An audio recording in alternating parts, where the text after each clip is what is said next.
My fiance posted, finally upgrading my lifestyle after meeting a rich guy at a conference. I commented, congrats. Then I canceled the wedding venue and told everyone why. Her frantic calls when his wife reached out to her were priceless. I am 32. Male. I am, or rather was, engaged to Clara, 29. We have been together for 4 years. Our wedding was supposed to be in 9 weeks. 9 weeks. The invitations were on fridges, the flights were booked. The rest of my life was mapped out. I am a data analyst. I look at patterns. I am practical. I like spreadsheets and predictability. Maybe that is what she found boring. I always thought it made me reliable. I make good money. Our life was comfortable. We were saving for a house. I was paying for the majority of the wedding with her parents contributing a small set amount. I am organized, so I was handling all the vendors and contracts. I was the one making sure her dream day happened while she focused on her brand. This past weekend, Clara went to a 3-day Women in Leadership conference. Her company paid for it. I was supportive genuinely. I drove her to the airport at 5 a.m. I carried her bags. I kissed her goodbye and told her to knock them dead. We were texting like normal for the first 2 days. Little updates. Pictures of her hotel room. Then last night, Saturday, her texts got slow. I figured she was busy networking. And oh boy was she. Around 10 p.m. I was sitting on our couch scrolling through social media. A new post from Clara popped up. It wasn't a story that disappears in 24 hours. It was a permanent grid post. A statement. The picture. Her clinking a champagne flute with some guy I had never seen. He was older, maybe mid-40s. Silver fox type. Wearing a bespoke suit and a watch that probably cost more than my car. They were on a rooftop bar, city lights blurring behind them. She was glowing in a way I hadn't seen in a while. She looked hungry, but the picture wasn't the gut punch. The caption was, Clara is owner for a living, finally upgrading my lifestyle, winking face emoji. So amazing to connect with people who see your worth. Number new horizons, number networking, number worth upgrade. I stared at it. I zoomed in. Upgrading my lifestyle. She wasn't talking about a new job. She wasn't talking about a promotion. She was talking about him, the guy in the photo, and I was the lifestyle she was upgrading from, the winking emoji. She was proud of it. She was bragging about monkey branching to a higher tax bracket on a public forum. I felt cold, not hot, not angry, just ice cold. Like someone had opened a window in winter and sucked all the warmth out of the room. My hands were perfectly steady. The last 4 years clicked into place. The little complaints about my safe sedan when she wanted a luxury SUV. The size when I suggested a local vacation instead of an international one because we were saving for the wedding. The networking she was always doing late at night. This is what psychologists call hypergamy. Shutterstock seeking a partner of higher status or wealth. She wasn't just cheating. She was interviewing for a new position while still collecting a paycheck from me. I opened the comments. Her friends were already there. The echo chamber. Friend, yes girl, get it. Friend, who is he? Hard eyes. Friend, that is a serious watch. Fire emoji. They knew, or they suspected, and they were cheering her on. I typed one word, just one, and I hit post, congrats. Her friends went silent. One of them immediately deleted their comment. Clara must have gotten the notification instantly because my phone lit up with her texts. Clara, what does that mean? Clara, why would you comment that? Clara, it is just a networking joke. You are embarrassing me. I didn't reply. A joke, right? I turned off my phone. I walked into my home office. I opened my laptop. I pulled up the folder on my desktop labeled Wedding. The folder that contained the blueprint of our future. I was the only one on the contracts. My name, my credit card on file for all the deposits. Practicality had been my role and now it was my weapon. 10:17 p.m. I called the 24-hour line for our venue, the Gilded Lily. It went to their night manager, a guy I had spoken to a dozen times about seating charts. Hey Alex, he said, sounding tired. What can I do for you? I need to cancel the event on the 14th, I said. Silence. Cancel like, Postpone. No, cancel. Terminate the contract. Sir, if you do that this close to the date, you will forfeit the $5,000 non-refundable deposit. I understand, I said. Please cancel it. Send me a confirmation email immediately. Sir, are you sure? We cannot rebook on such short notice. Once I hit this button, the date opens up. I am 100% sure. Hit the button. The email arrived at 10:19 p.m. Status, canceled. $5,000 gone. It felt like paying a ransom for my freedom. 10:20 p.m. I emailed Season is Catering. I found a cancellation clause in the PDF. 60+ days out, I only lose the $1,000 deposit. Subject: Cancellation event number 4512. Body: I am hereby canceling our event for date. I understand this forfeits the deposit. Please confirm receipt immediately. 10:24 p.m. emailed Momentum Photography. Same deal. Lost the $750 deposit.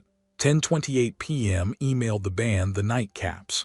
Lost the $500 deposit. Total damage, $7,250. I opened a new spreadsheet. I typed the number in red. I titled the file, The Clara Tax. It was the price of admission to the rest of my life. I wasn't done. The guests. We have 150 people invited. Save the dates went out months ago. People were booking flights. People were buying dresses. It would be cruel to let them find out through the grapevine or show up to a canceled wedding. I opened my email. I pulled up the guest list spreadsheet. I copied all 150 email addresses. Her family, my family, our friends. Her coworkers, I pasted them into the BCC field. This was the important part. I couldn't be emotional. I couldn't rant. If I ranted, I looked like the crazy ex. I had to be factual. I had to let her own words hang her. I took a screenshot of her social media post, the picture of the champagne toast, the caption about the upgrade. My congrats comment, I attached it to the email. Subject: Wedding cancellation, Alex and Clara Body. Dear friends and family, this email is to inform you with great regret that the wedding between myself and Clara, scheduled for date, is canceled. The reason for this sudden cancellation is Clara's decision to pursue a lifestyle upgrade, which she announced publicly this evening. See attached screenshot. This new opportunity apparently conflicts with her prior commitment to me. I have already informed all vendors and absorbed the non-refundable deposits, so you do not need to worry about any of them. To those of you who have already made travel arrangements, I am profoundly sorry for the inconvenience. I am just finding this out myself. Please do not contact Clara right now, as she is enjoying her conference and focusing on her new horizons. Sincerely, Alex. My finger hovered over the send button for maybe 10 seconds. I thought about the humiliation. I thought about her parents reading this. I thought about the waste. And then I thought about the winking face emoji. I clicked send. Then I logged out. I stood up and looked around the apartment. My apartment. I leased it a year before she moved in. She is not on the lease. She pays me an agreed-upon share every month, but it is not rent. It is just a contribution to household expenses. Legally, she is a guest. I went to the bedroom. I packed a week's worth of clothes in a duffel bag. I grabbed my laptop, my toothbrush, and my copy of the lease. I took the hard drive with my backups. I walked out, locked the door, and drove to my friend Ben's house. I got there around 11:30 p.m. Ben opened the door, rubbing his eyes. Man, what happened? You look like you have seen a ghost. Something like that, I said, dropping the bag. Can I crash here? I just canceled my wedding. As I said it, I turned my phone back on, just to see. It was a nuclear meltdown. 19 missed calls from Clara. 8 missed calls from her mom, Diana. 3 missed calls from her maid of honor, Tasha. And over 50 text messages. The last one from Clara. That post was a joke, you psycho. You ruined everything. Pick up the phone. I looked at Ben. She says it was a joke. He took my phone and read the screenshot. He looked at the guy's watch. He looked at the caption. A joke with a guy named Julian Vance, the CEO of Vanstech. Dude, that is not a joke. That is a business proposal. Update 1. The fallout. It has been 3 days. I am still at Ben's place working from his kitchen table. My boss was incredibly cool about it. Just said take the time. The fallout has been explosive. My family and friends are 100% on my side. My mom is furious in that quiet, terrifying way only mothers can be. My dad just said, son, that $7,000 is the best money you will ever spend. Clara's side is a different story. It is a masterclass in deflection and entitlement. First came the attack from her maid of honor, Tasha. She sent me a long, scathing text. Tasha, I cannot believe you. You are the most toxic, controlling, insecure man I have ever met. Clara made one little joke post. Maybe a bit tasteless, but she was just excited about networking. And you respond by nuking her entire life, sending that to her grandparents. You are a monster, Alex. I was tired. I didn't have the energy to argue. I just replied, me. The joke was with a married CEO, Tasha. Are you going to help her pay her half of the $7,250 in lost deposits? I am sending you the Venmo request now. She blocked me, but the Venmo request is still pending. Then came Clara's mom, Diana. She didn't text. She called Ben's phone. Clara must have given her the number. Ben, bless him, just handed it to me.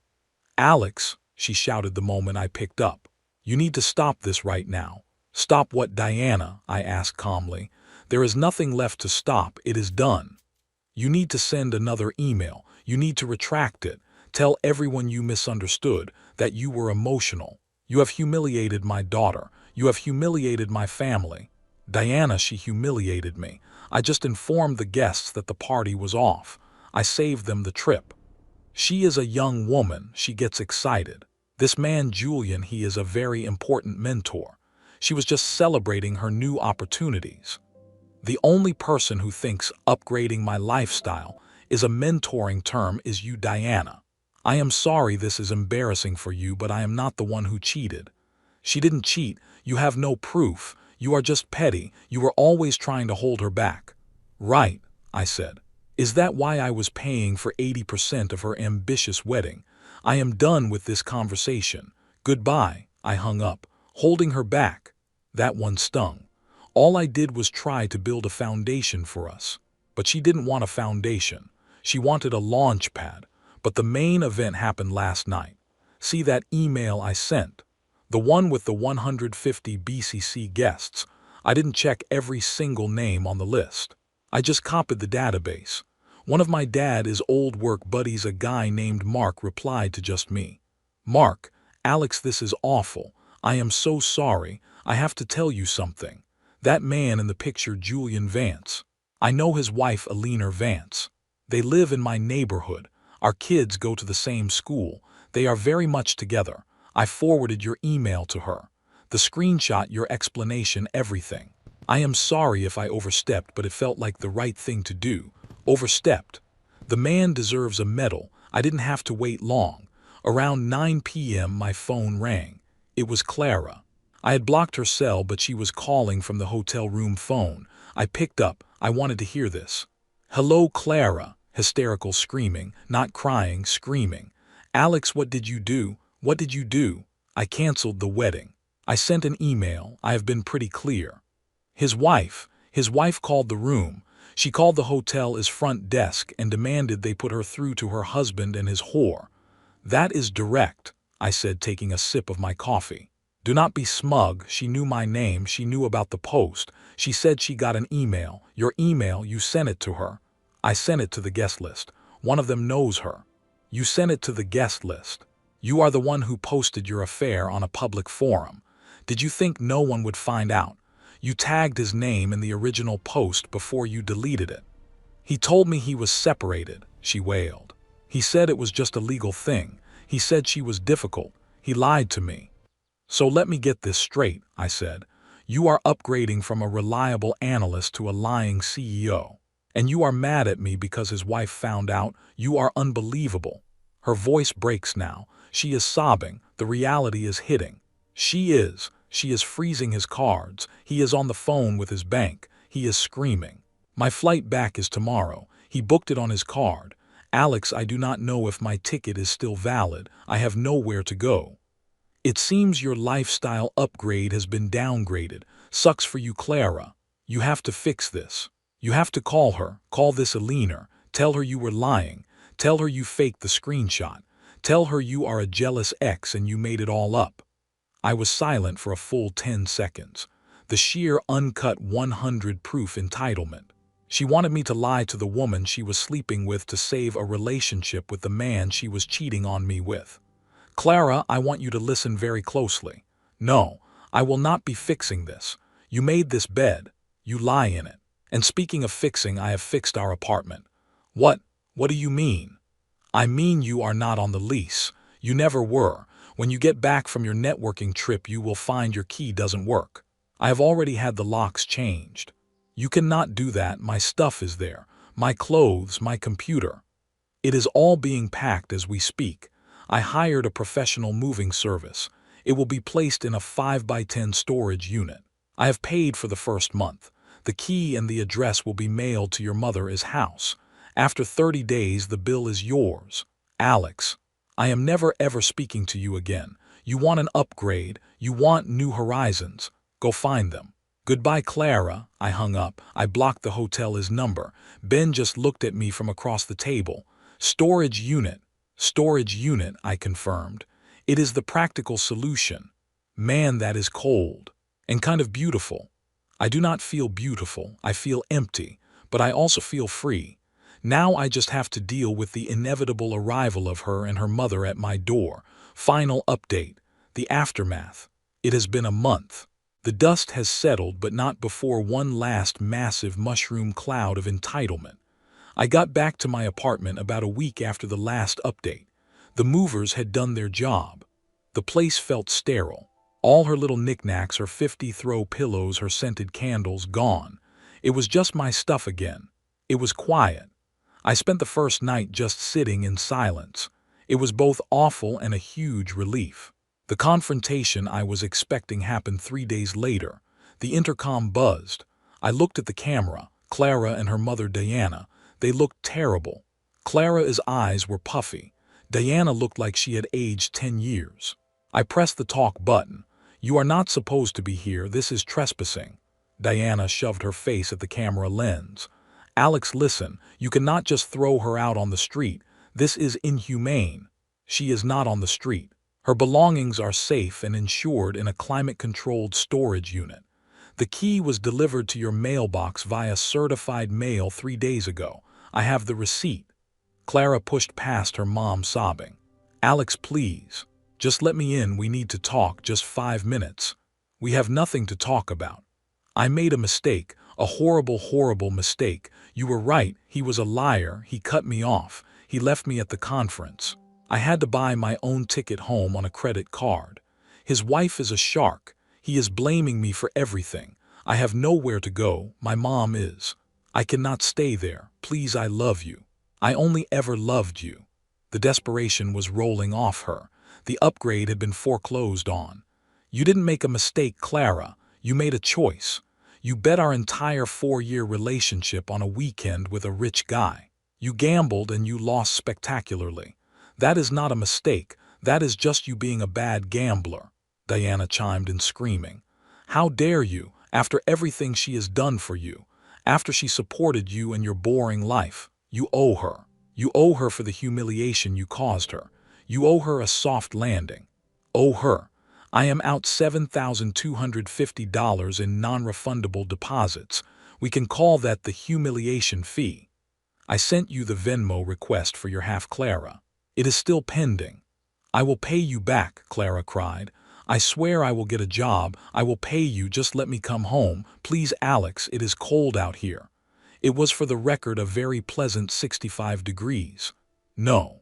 The answer is no. This is my apartment. You are not my fiancé. You are not my problem. You and your mother need to leave the property. If you buzz again or if you are still in the lobby in 3 minutes, I am calling the police.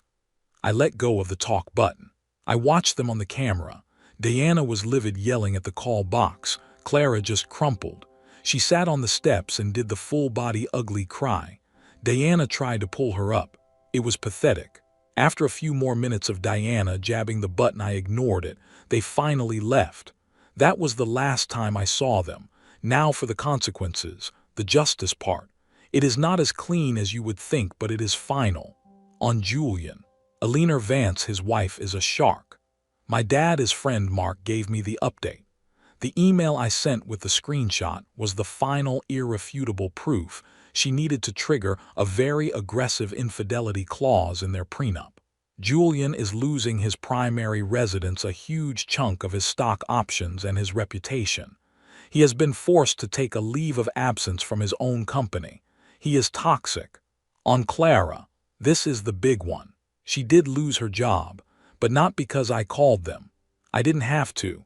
Her company was a sponsor of the Women in Leadership Conference. Her social media post, which tagged the conference, was seen by her bosses. The scandal of her networking with the CEO of another major sponsor and the subsequent explosion. Alina's lawyers made calls to both companies, made Clara a massive radioactive liability. They fired her for cause, citing a breach of their social media policy and conduct unbecoming a representative of the company. So Clara is now unemployed. She is living in her childhood bedroom at her parents' house. Her upgrade is a twin bed and her mom is cooking. Tasha and her other friends have apparently ghosted her. Nobody wants to be associated with that level of mess. On me, I am not a hero. I am just a guy who dodged a missile. I am taking her to small claims court for the $3,625. It is not about the money anymore. It is about the spreadsheet. It is the principle.